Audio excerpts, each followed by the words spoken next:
इतका भव्य केला ते लातूर ग्रामीणचे लोकप्रिय आमदार रमेशप्पा कराड,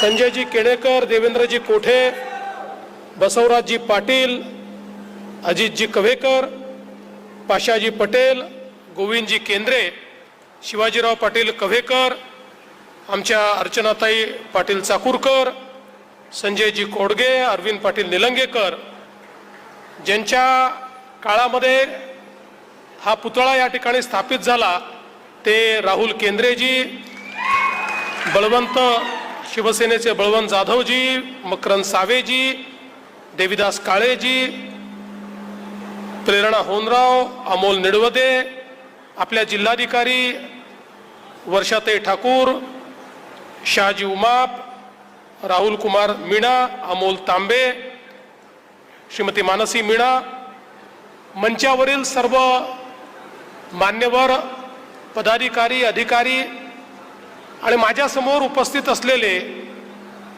मुंडे साहेबांवर मनापासून प्रेम करणाऱ्या सर्व माझ्या भगिनी आणि बंधूंनो, आज लातूर जिल्हा परिषद या जिल्हा परिषदेचे माजी सर्व पदाधिकारी अधिकारी यांचं मी मनापासून अभिनंदन करतो, त्यांचे आभार मानतो की या जिल्हा परिषदेच्या आवारामध्ये लोकनेते गोपीनाथराव मुंडेजी यांचा पूर्णाकृती पुतळा स्थापित झाला आणि माझं भाग्य समजतो की त्याचं उद्घाटन करण्याची संधी ही मला या ठिकाणी प्राप्त झाली, म्हणून खरोखर मनापासून आभार व्यक्त करतो। ताईंनी उल्लेख केला की एकीकडे स्वर्गीय विलासरावजी देशमुख यांचा पुतळा आहे।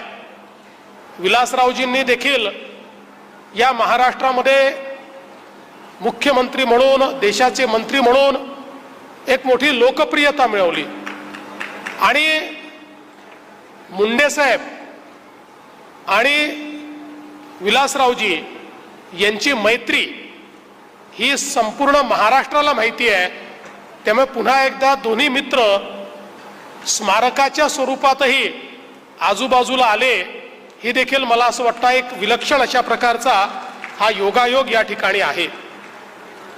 आपण जर गोपीनाथरावांचं संपूर्ण जीवन बघितलं तर सातत्याने संघर्ष करणारे गोपीनाथराव आपल्याला पाहायला मिळतात आणि अगदी सामान्य कार्यकर्त्यापासनं तर देशाच्या मोठ्यातल्या मोठ्या पदापर्यंत त्यांनी केलेली वाटचाल ही त्यांच्या मेहनतीतून, त्यांच्या संघर्षातून साकार झाली आहे।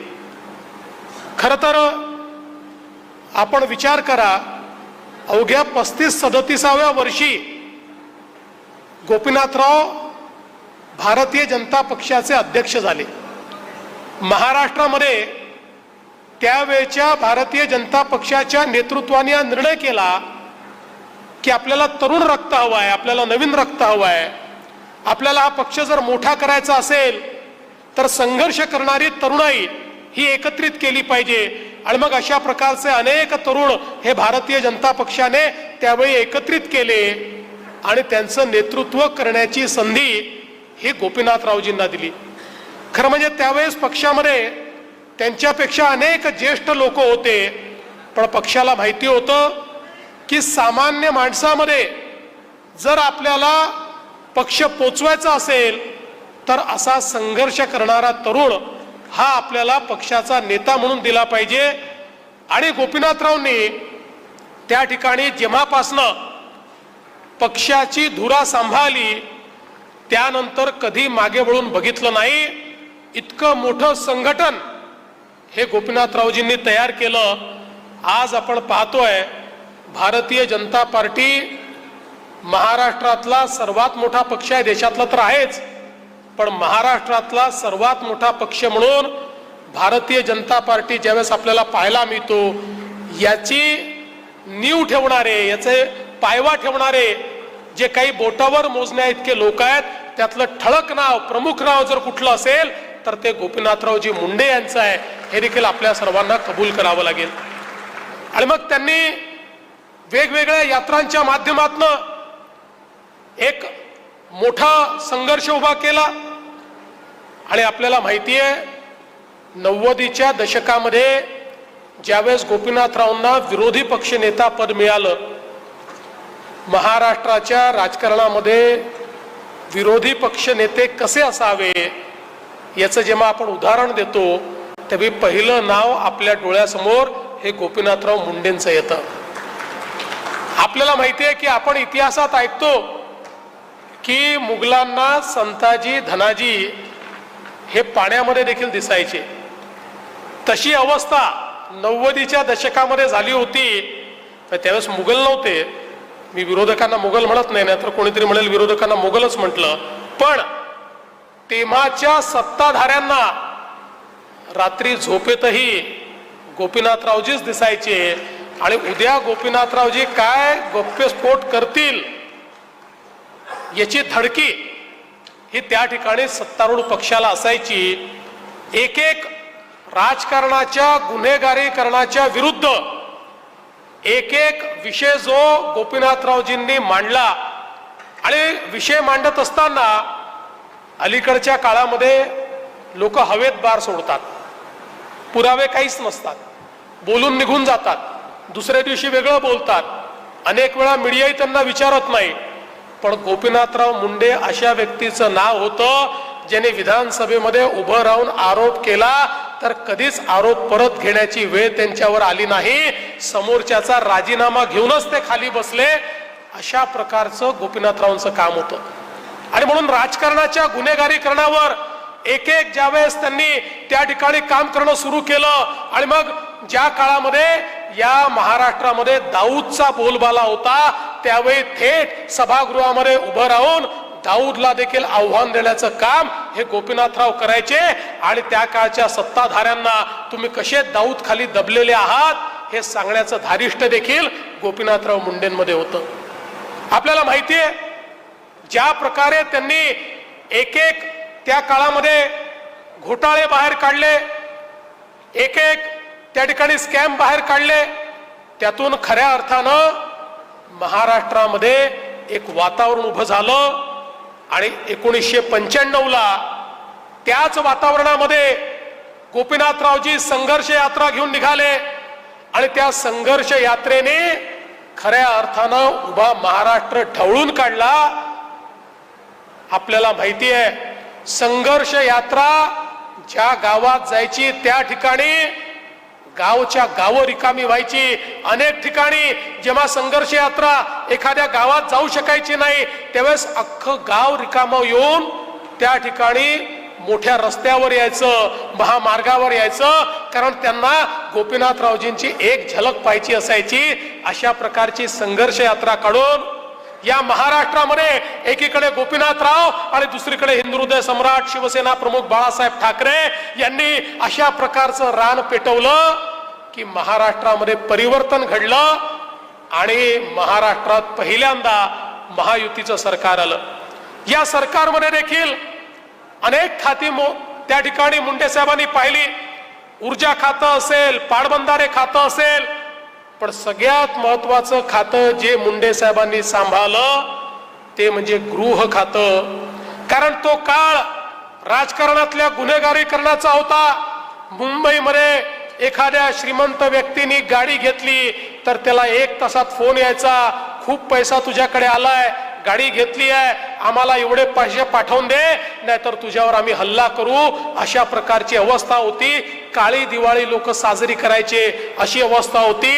अशा वेळी मुंडे साहेबांनी सांगितलं या ठिकाणी मी हा गुंडाराज चालू देणार नाही, अंडरवर्ल्डचं राज्य चालू देणार नाही। आणि त्या काळामध्ये मकोका सारखा कायदा हा मुंडे साहेबांनी तयार केला आणि एन्काउंटर सुरू झाले, गोळीचं उत्तर गोळीने देणं चालू झालं आणि अशा प्रकारची दहशत तयार झाली की अंडरवर्ल्ड मध्ये कोणाची हिम्मत कोणाला फोन करायची राहिली नाही।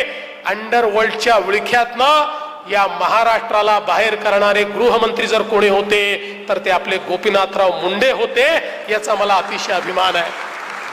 आणि म्हणून हजारो गोष्टी त्या काळातल्या सांगता येतील की ज्या मुंडे साहेबांनी एक प्रकारे या महाराष्ट्राला नवीन महाराष्ट्र घडवण्याकरता केलेल्या आपल्याला पाहायला मिळाल्या। आणि म्हणून मुंडे साहेबांचं नेतृत्व कसं होतं, त्यानंतर जवळपास 15 वर्ष राज्यातही सरकार नाही आणि नंतर देशातही सरकार नाही अशी परिस्थिती 2004 नंतर होती। 1999ला आपलं सरकार अगदी थोड्या मतांनी गेलं, पण मुंडे साहेबांनी संघर्ष सोडला नाही। आणि एखादा व्यक्ती कसा असो बघा, मी अगदी जवळून बघितलेलं आहे। खरं तर अनेक वेळा पद गेली की लोक फारसं विचारत नाही, पद असली की समोर समोर करणारी लोक पद गेल्यानंतर दिसतही नाही। पण 15 वर्ष पदावर नसतानाही मुख्यमंत्र्यापेक्षा जास्त रुबाब असलेला नेता जर कोणी असेल तर ते आमचे गोपीनाथराव मुंडे होते। पदाची आवश्यकताच नव्हती। गोपीनाथराव ज्यावेळी रस्त्याने निघायचे त्यावेळी मुख्यमंत्री उपमुख्यमंत्र्यापेक्षा देखील जास्त लोकांचं समर्थन, साथ आणि आशीर्वाद हा मुंडे साहेबांना मिळायचा। आणि या सगळ्या संघर्षामध्ये मला या गोष्टीचा अतिशय मनापासून आनंद आहे की मला खूप जवळून त्यांच्यासोबत काम करायला मिळालं।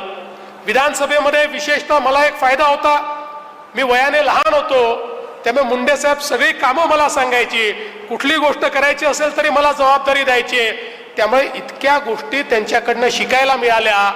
एखाद्या प्रसंगामध्ये काय केलं पाहिजे, कसं उत्तर दिलं पाहिजे, कशी कुरघोडी केली पाहिजे, याची जी हातोटी त्या ठिकाणी गोपीनाथरावजींकडे होती, असे फार कमी लोक आपल्याला पाहायला मिळतात।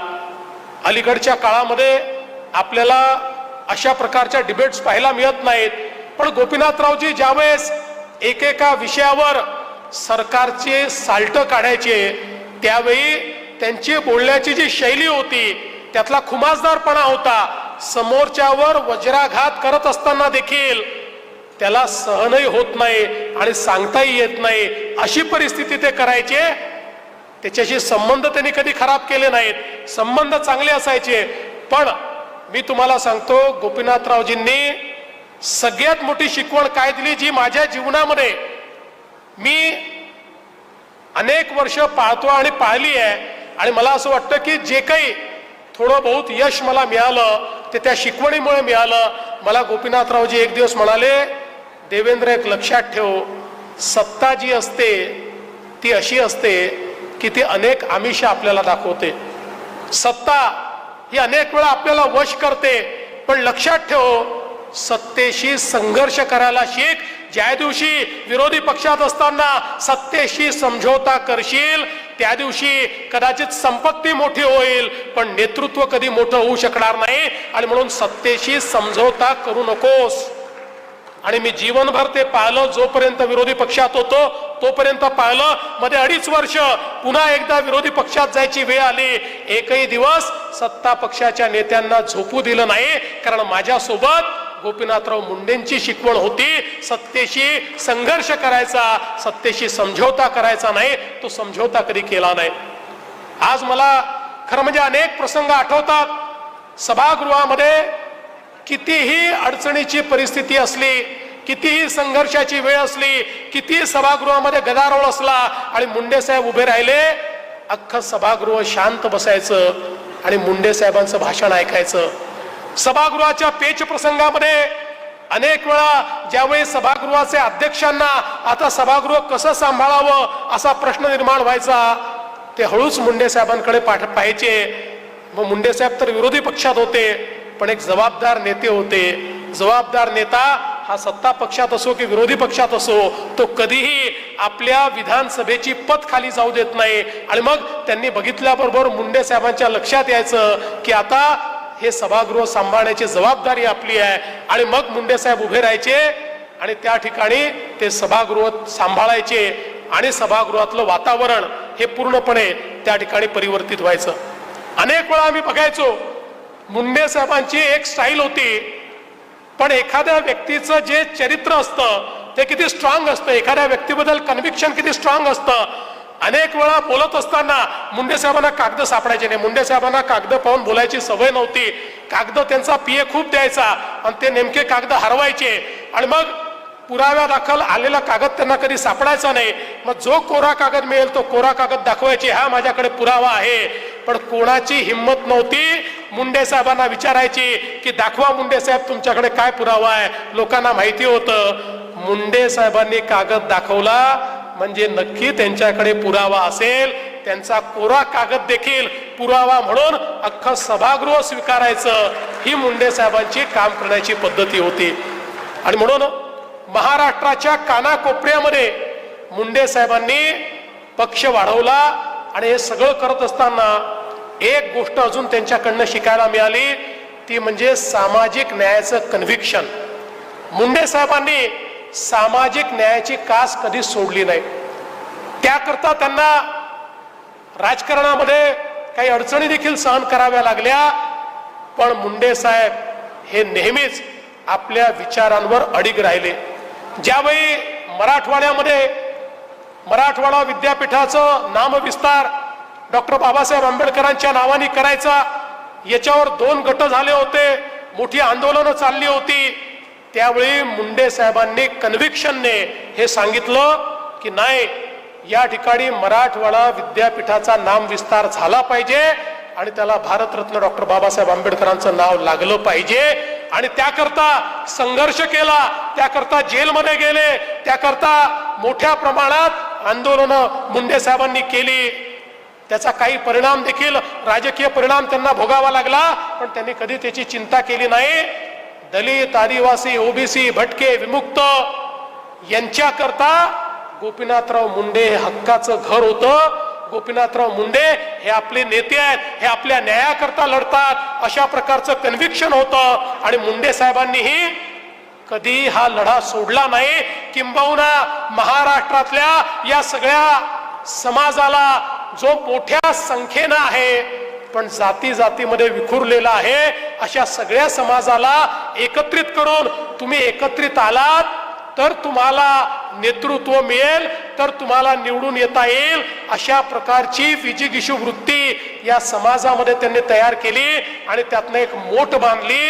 आणि आज आपण पाहतोय वंचितातल्या वंचित समाजाचे लोकही आपल्याला विधानसभेमध्ये आमदार म्हणून पाहायला मिळतात. याचं कारण ही सगळी मोठ ही मुंडे साहेबांनी त्या काळामध्ये बांधली. आणि या महाराष्ट्रातल्या सामान्य माणसाला तुलाही स्वप्न पाहायचा अधिकार आहे, हे मुंडे साहेबांनी त्या ठिकाणी सांगितलं. आणि म्हणूनच हे जे सामाजिक न्यायाचं त्यांचं कन्व्हिक्शन होतं हे अत्यंत महत्वाचं होतं. पण यातनं दुसरं शिकण्यासारखं काय आहे, मुंडे साहेबांनी ओबीसीची मोड बांधली.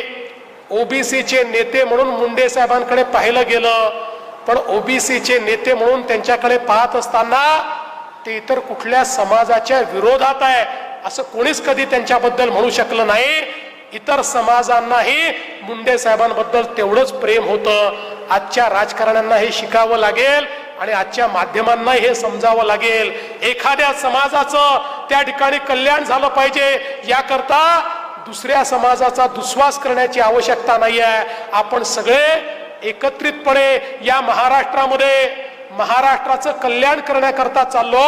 त्यामुळे ज्या ज्या समाजामध्ये जो जो वंचित आहे त्या प्रत्येकाचं कल्याण करण्याची जबाबदारी ही आपल्या राज्यकर्त्यांकरता आहे, ही सगळ्या नेत्यांकरता आहे. अशा प्रकारची भावना जी गोपीनाथरावजींनी जीवनभर जोपासली, ती भावना जोपासण्याची आजच्या राज्यकर्त्यांना आवश्यकता आहे. ती समजून घेण्याची आवश्यकता आजच्या राजकीय परिस्थितीमध्ये आहे. आणि म्हणूनच मला असं वाटतं की खरं तर त्यांच्या जीवनामध्ये मला इतक्या गोष्टी जवळून पाहायला मिळाल्या की त्या प्रत्येक गोष्टीचा उल्लेख जर मी करू लागलो तर कदाचित तास 2 तास देखील कमी पडतील. ते ज्यावेळेस लोकसभेमध्ये गेले, आपल्याला माहिती आहे लोकसभेमध्ये गेल्यानंतर ते उपनेते झाले. अनेक वेळा महाराष्ट्रातनं गेलेले नेते हे लोकसभेमध्ये हरवून जातात. वर्षानुवर्ष 40 वर्ष महाराष्ट्रात राजकारण केलेले गोपीनाथरावजी लोकसभेमध्ये गेल्यानंतर पहिल्याच अधिवेशनात त्यांनी आपली चुणूक दाखवली आणि त्यानंतर लोकसभेला देखील त्यांनी आपलंसं करण्याचं काम केलं. खरं म्हणजे आपलं सगळ्यांचं दुर्दैव आहे की गोपीनाथरावजींना केंद्रीय मंत्री म्हणून काही दिवसाचाच काळ मिळाला. जर गोपीनाथरावजी ग्रामविकास विभागाचे मंत्री म्हणून केंद्रात काम करत होते, गोपीनाथरावजींना अधिक काळ मिळाला असता तर या देशामध्ये एक चमकता तारा म्हणून, या देशाचे नेते म्हणून गोपीनाथजींना आपण पाहू शकलो असतो. मगाशी रमेश अप्पा तुम्ही सांगितलं, हे खरं आहे की गोपीनाथजींनी त्या सभेमध्ये हे सांगितलं की देशात नरेंद्र आणि महाराष्ट्रात देवेंद्र. पण त्याच्यानंतर मला माध्यमांनी विचारलं, गोपीनाथरावजी होते, मी माध्यमांना सांगितलं हे काही म्हणू द्यात, पण आम्ही गोपीनाथरावजींना उधारीवर मोदीजींना दिलाय. विधानसभेची निवडणूक झाली की आम्ही गोपीनाथरावजींना परत आणणार आहोत आणि या महाराष्ट्राचा मुख्यमंत्री बनवणार आहोत. खरं म्हणजे आमचं ते स्वप्न दुर्दैवाने पूर्ण होऊ शकलं नाही. आज खरं म्हणजे ज्यावेळी या पदावर मी बसतो त्यावेळी मला याची जाणीव असते की गोपीनाथरावजींसारख्या व्यक्तींनी केलेल्या या बलिदानामुळे, त्यांनी केलेल्या संपूर्ण या कार्यामुळे आज आमच्यासारख्या मंडळींना ही सगळी पदं भोगता येत आहेत. आणि म्हणूनच मला असं वाटतं की शेवटी आपण एखादा पुतळा का बांधतो, तर तो पुतळा याकरता बांधतो की त्यांनी आपल्याला जो मार्ग दाखवलेला आहे त्या मार्गावर चालण्याकरता पुतळा बांधतो. आणि म्हणून मला या गोष्टीचं समाधान आहे की ज्या गोष्टी करता गोपीनाथरावजींचा सातत्याने आग्रह असायचा, ती प्रत्येक गोष्ट करण्याचा प्रयत्न आम्ही करतो. आज आपल्याला माहिती आहे की या ठिकाणी गोपीनाथरावजींनी संघर्ष केला. या मराठवाड्याच्या हिस्स्याचं पाणी जे पळवून नेण्यात आलं होतं, वर्षानुवर्ष मराठवाड्याला या ठिकाणी तहानलेलं ठेवण्याचं काम हे ते माझ्या राज्यकर्त्यांनी केलं. आपलं सरकार 14ला आल्यानंतर पहिल्या झटक्यामध्ये मराठवाड्याच्या हिश्श्याचं 7 TMC पाणी आपण मराठवाड्याला परत आणलं आणि आज त्याचं काम होत आहे आणि आमच्या बीड जिल्ह्यापर्यंत आता ते